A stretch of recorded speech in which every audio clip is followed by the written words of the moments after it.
അങ്ങനെ short films ഒന്നും വർക്കാവാതെ വന്നപ്പം ഞങ്ങൾ നേരെ ഫിലിം റിവ്യൂസ് എന്ന് പറഞ്ഞൊരു ഐഡിയയിലേക്ക് വന്നു.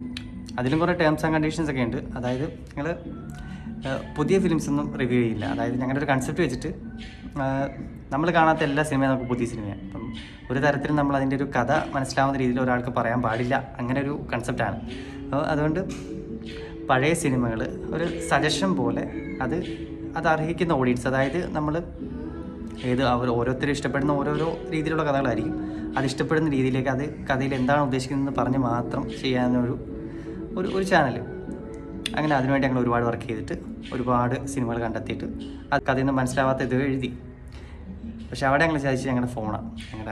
ഓക്കെ, വീഡിയോ ക്വാളിറ്റി കുഴപ്പമില്ല, അതിൽ ഞങ്ങൾ കോംപ്രമൈസ് ചെയ്യാം, അത് കുറവാണെങ്കിലും കുഴപ്പമില്ല എന്ന രീതിയിൽ. പക്ഷേ ഓഡിയോ രക്ഷയില്ല. വീഡിയോ എടുക്കുമ്പോഴത്തേക്ക് കിട്ടുന്ന ഓഡിയോ ഒട്ടും കൊള്ളത്തില്ല.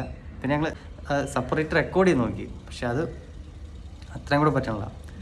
അങ്ങനെ അതും കയ്യിൽ നിന്ന് പോയിട്ട് ഇങ്ങനെ ഇരിക്കുന്ന സമയത്താണ് ഈ നെഗറ്റീവ് റിവ്യൂസ് ഇങ്ങനെ ട്രെൻഡിങ് ആയിക്കൊണ്ടിരുന്നത്. അതിങ്ങനെ നെഗറ്റീവ് റിവ്യൂസ് ഓക്കെ അന്നും ഉണ്ട്, ആ സമയത്തും ഉണ്ട്. ഈ അശ്വന്ത് ഗ്രൂപ്പ് എന്നൊക്കെ പറയുന്ന ആൾ അന്നും ഉണ്ട്. പക്ഷെ അന്നുള്ള ഓഡിയൻസ് കുറച്ചുകൂടെ ബോധമുള്ളവരായിരുന്നു. അവർ ഇതൊന്നും മൈൻഡ് ചെയ്യാത്ത സിനിമ കാണുന്നവരായിരുന്നു. പക്ഷെ അത് ചെയ്യേണ്ടത് ആവശ്യമാണ് എന്നൊരു രീതിയിൽ ഞങ്ങൾ അതിന് വേണ്ടിയിട്ട് ഒരുപാട് വർക്ക് ചെയ്തു. അതിനുവേണ്ടി ഇതുപോലെ ഓരോ റിവ്യൂസിനും വെച്ചിട്ട് ഇങ്ങനെ എഴുതി, അവർ പറയുന്ന മിസ്റ്റേക്ക് അവരിങ്ങനെ പറയാൻ പാടില്ല, അങ്ങനെ പറയാൻ പാടില്ല എന്നൊക്കെ വെച്ചിട്ട് അതെഴുതി. ആദ്യമൊക്കെ ഇത് പ്ലാൻ ചെയ്ത സമയത്ത് ഞങ്ങളെല്ലാവരും ഒരുമിച്ച് എപ്പോഴും ഉണ്ടായിരുന്നു.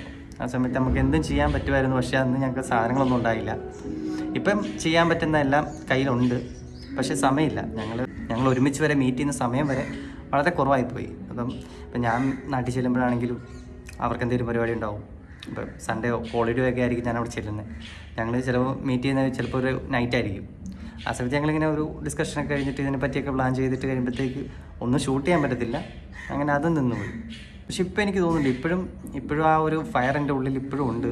ഒരു സിനിമയെ മോശമായിട്ട് ബാധിക്കുന്ന രീതിയിൽ സംസാരിക്കുന്നവർക്കെതിരെ സംസാരിക്കണം, അവരെ ആസ്വദിക്കുന്ന ഓഡിയൻസിന് വേണ്ടിയിട്ട് സംസാരിക്കണം, അവർക്കൊരു അവയർനെസ് കൊടുക്കണം.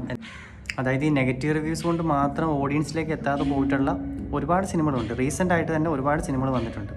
അതിനെതിരെയൊക്കെ സംസാരിക്കണം എന്നുള്ള ആഗ്രഹം എനിക്കിപ്പോഴും ഉണ്ട്. ചിലപ്പോൾ അതെനിക്ക് ചെയ്യാൻ പറ്റിയേക്കും.